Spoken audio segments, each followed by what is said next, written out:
I think we have to look at India from a perspective of the basic population that needs attention in terms of basic literacy.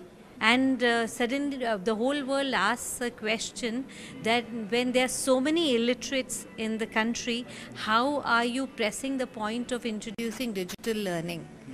When digital learning is perceived to be very elitist, that only a certain type of schools can afford digital learning, and how shall the twine meet is a question everybody worries about. But I look at it from the point of view of a bigger problem and a smaller problem. From the bigger problem of education itself, the challenge in a country is not really resources in terms of ability to pay for a school or anything. The biggest challenge here is the trained teachers to be able to teach the students. So there is a large population of students who have studied till class 10th, but after 10th they don't know what to do. So instead of addressing the total problem in one subset, you should break the problem into pieces.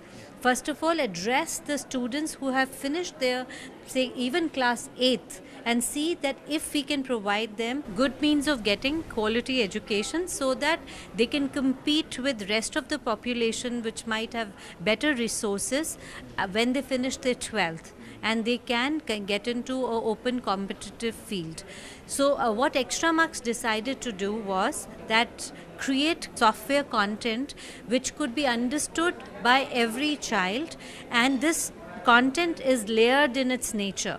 That suppose you had a child with a more challenging content capacity, and that child is also taken care of, and a child who's average because of whatever his basic study and all can also understand the content. So whatever learning content we have created it in layers. So the content we are taking to government schools, and we are also taking the content to the best of the private schools, because the nature of any content that is developed in India today should fulfill a larger need and more specific need to provide the best global education. The biggest challenge of adoption is the school and the teacher.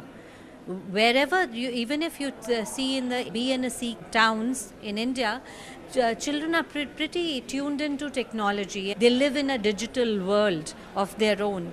The biggest challenge is teachers, because teachers are not trained and they have this phobia about technology.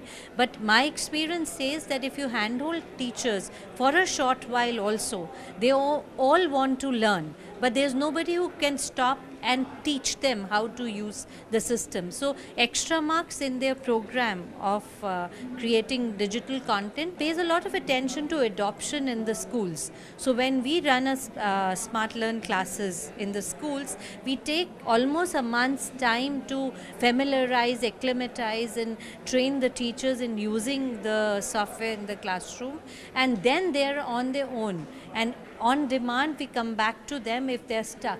So because of this, there is a greater adoption of EXTRAMARKS also, because we realize that adoption is a challenge. You might go and give the system, but the child is not using the system. It is translated by the teacher.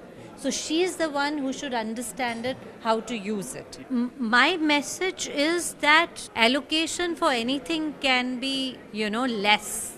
But the allocation is never less for education, because more they allocate in the education, all the other sectors are taken care of, because they will have good quality human resource. If they want India to be shining always and growing, they should keep increasing the allocation in the education field. EXTRAMARKS intends being the number one and is the number one, but number one in terms of the thought leader. We are the ones who have changed the paradigm of digital learning absolutely, because we have focused ourselves to pedagogy rather than the externalities of technology. In future, we want to provide a 360-degree solution. We already are in school and after school, but now we want to seamlessly be on every platform that child uses, and we should be a kind of on-demand solution for the child. So that is what we want to be.